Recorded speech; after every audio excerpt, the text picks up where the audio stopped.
The child just screamed until the mom finally caved in and gave them the candy that they wanted. Now, we've all seen these situations and probably participated in it at one point or another in our lives. And this can be incredibly challenging, a power struggle, especially difficult when you're in public. Very embarrassing. While the Bible doesn't give us a step by step process to dealing with unruly children in a grocery store or in a restaurant, it does give us principles that we should follow as we parent so that we can be better parents and help the child learn and overcome these unruly behaviors. So today's passage is Colossians chapter 3, verses 20 and 21. Children, be obedient to your parents in all things, for this is well pleasing to the Lord. Fathers, do not exasperate your children so that they will not lose heart. Our first principle is that children must be taught to obey their parents. Parents have a responsibility to teach their children godly principles, not to give them everything they want or to look for things that entertain them. We, as parents, have an important role to play, and it's a serious responsibility. This can be a struggle, but if we don't do our job well, the child is the one who suffers in the end. One of the primary things that parents need to teach their children is obedience. And a child learning to be obedient to their parents is really a foundation for them learning to be obedient to the Lord. And this is a critical aspect of parenting that sometimes we don't really understand. But if they're not going to learn obedience to parents, it's going to be a struggle for them to learn obedience to the Lord or really anything else. So, what is the opposite of obedience? The opposite of obedience is disobedience, disrespect, mischief, bad behavior. So, obedience is really important to teach. We don't want any of that, do we? We do not. We don't want that behavior in our children. And so we need to teach it, we need to model it, we need to reward it when they're obedient. How else will they learn to be obedient to the Lord, to be a good citizen, to be do a good job on their work site if we don't teach them obedience? You're absolutely correct. But we need to be really, really clear about something. Obedience is qualified and limited to what is right in the Lord. In other words, a parent can't demand that a child sin or do something that's wrong. That's not okay. The child isn't required to obey in those type of situations because the parent is requiring them to do something that's wrong. And even though they're children, they need to have God as their highest priority. And so this really relates to a godly family doing what they're supposed to. A parent needs to be demanding or expecting godly behavior from their children, not ungodly behavior. That's bad on the parent's side.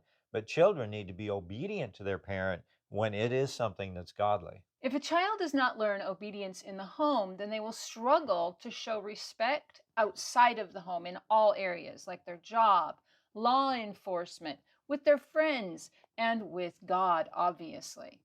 Yeah, it's critically important that they learn that obedience. But listen to what Ephesians 1:6 states. Children, obey your parents in the Lord, for this is right. So, the qualifying factor is that parents need to be teaching their children what's right in the Lord. Parents are representing the Lord, and we need to take that really seriously because if we're going to represent Him, we better do a good job in doing that, or else the children are going to have misconceived and wrong ideas about who God is and how He operates. So, when your children honor their parents, and obey their parents as a way of honoring the Lord and following the Lord, there is a huge blessing for them. So check out Ephesians chapter 6, verses 2 and 3. Honor your father and mother, which is the first commandment with a promise, that it may be well with you and you may live long on the earth. Children who learn to honor and obey their parents really are the most likely to be successful, to be happy, to find their purpose and find fulfillment in life because they've learned how to be obedient, how to take instructions, and how to honor God, honor their parents. And that's a blessing from the Lord that they have. Our second principle is parents need to take the responsibility of parenting seriously. Nothing can take the place of a good parent. Schools can't, government can't, organizations can't, and even church can't. It has to fall on the parent and they have to take it seriously. They really do. Now, there's a time and a place for church, for school, for organizations, for government participation, programs for kids. There's a place for all those things. But here's the deal: we should be investing more in the family, in the parents, in the home than in all of these other organizations, which can't really have the impact in a child's life the way a parent can. Look, the bottom line is this: no one loves a child like a parent.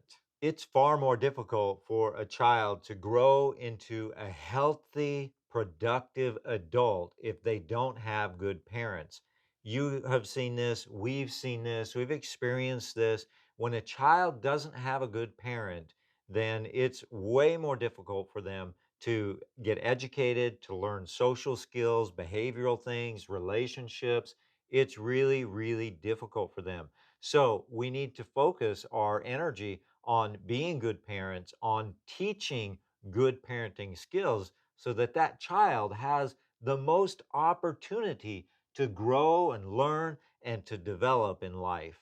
This seems to be an unpopular message these days, but the reality is that God designed a family with a mother and a father, and each has unique roles to fulfill. And if there isn't a mother and a father in the home, the child is at a disadvantage. So we really need to understand the family unit, the role of the father and the mother, so that the child can benefit. Parents should be seeking the best for their children. You need to raise them up to be men and women of faith. Help them to have good character and Mm. good morals and to be obedient and to be respectful. Those should be focuses of giving your child the best. Yeah, that is absolutely true. Sometimes we get so focused on giving them the material things that we forget about things like character development, learning godly principles, learning relationship skills. Those are things that only parents can really instill in a child and help that child learn how to navigate, even from a young age, in the world that we live in. And we have to help them discover their gifts and who God created them to be so that they can rise up and be an adult that's productive and adds to our society Mhm. good things. Yeah, absolutely. We shouldn't just dump all of the responsibility on the church to teach kids things like gifts and talents and calling and what's God's purpose in their life. That should come from the home. That should come from good parents being able to identify this child is gifted in this certain way. And maybe it's music, or maybe it's the ability to communicate, or maybe they're really good at math or science. Parents should be instilling that that is important and a gift from God, and helping the child discover what God's called them to. We can't push that responsibility off to the church. The school's definitely not going to do it. The government's definitely not going to do it. But that is one of the main things in life. What is my purpose? That is a parenting issue. And you don't get any of that by monetary things or money. You don't. That's about love. We need to be loving our children. Okay, time to step on some toes, because here's the deal. Ooh, Parents can't delegate or relegate their responsibility to things like tablets and TVs and the internet and games and all of these things that are in our culture right now. Even the phones that they have, the devices that they have. That isn't parenting, it's entertaining. And when you take a child at a young age and you give them too much screen time, their brain doesn't develop correctly, their emotional skills don't develop, the right brain, left brain, different hemispheres are all out of balance because it's too much screen time. And that is especially true when they're young. So, I mean, I know lots of parents like to use tablets or phones or games as a way to entertain.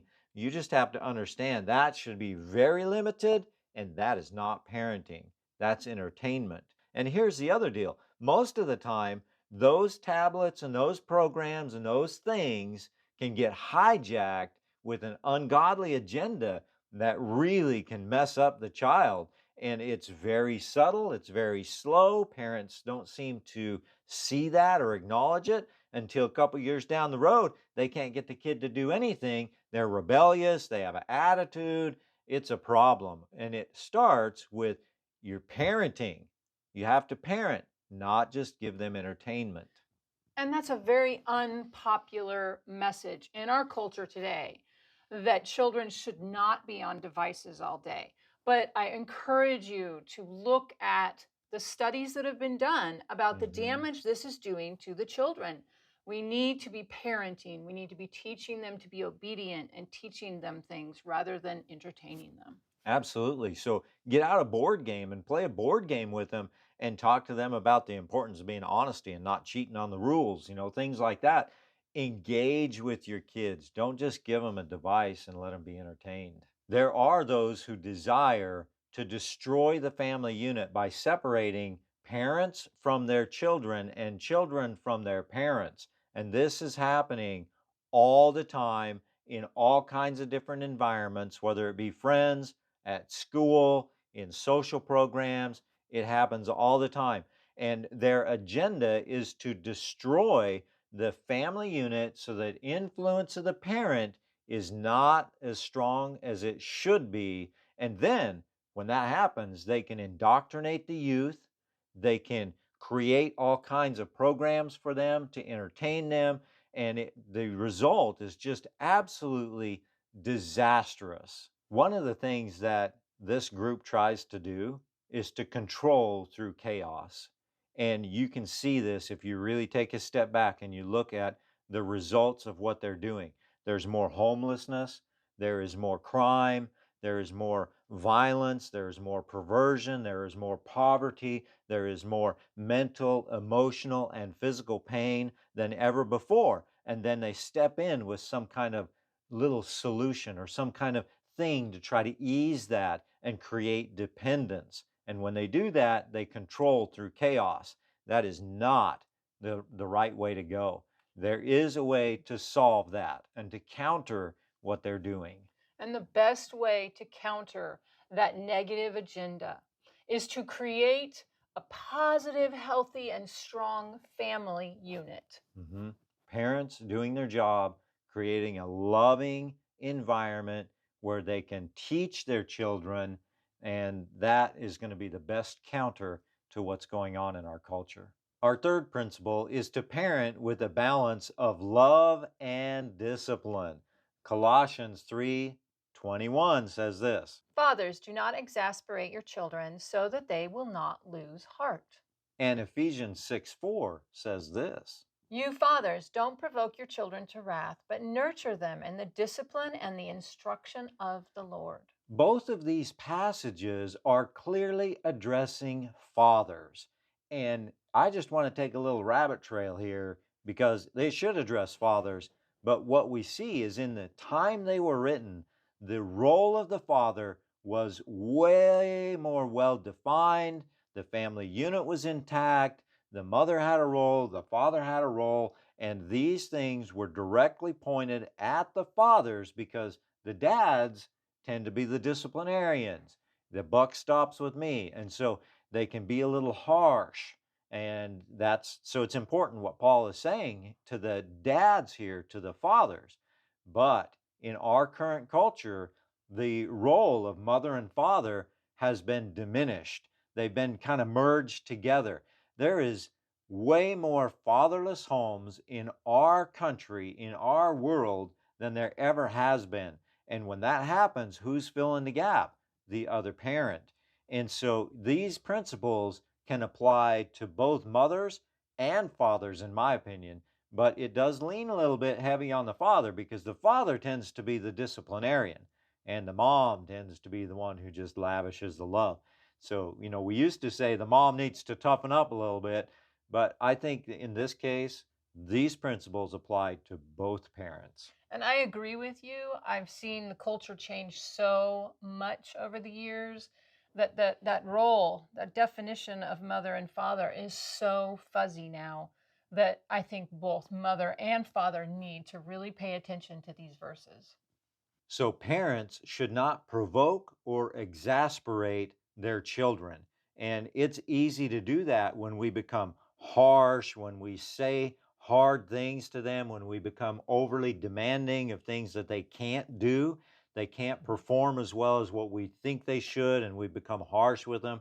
This includes things like abuse, yelling, cussing at them, being critical of them, putting them down. This incorporates a lot of stuff. We have to be careful as parents not to provoke them, not to exasperate them, and cause them to become angry and resentful and things like that. Because if you do, if you push them too hard and you don't have the love that they need, then these things really become very, very damaging to a child. They need discipline, yes, but they need that in an environment of love and grace and mercy and nurture and kindness. That's what kids need. They need a balance of both. Being harsh can cause anger, it can cause rebellion, it can cause resentment, it can cause depression, anxiety, all kinds of mental and emotional problems. And I would just encourage parents to stop and think about how complicated a child's life is in 2023. That's where we are, it's 2023. And kids' world is really confusing. They have to navigate not just right, wrong, and the family and school environment. They have to navigate things like what's male, female. And it's so complicated for kids now. So we need to have an extra measure of understanding as we parent them with love and discipline. And there has to be a balance, like you're saying, a balance of that love and that kindness and that gentleness with firm discipline. And when you have that balance, then what that does is it gives a child a safety. It gives them a safe zone that they know they're safe and they can grow in that. Our passage for next week is Colossians chapter 3, verses 22 through 25. And our question is this: what is a man pleaser? That's in those verses. You'll have to go check it out to find out. We'll see you next week.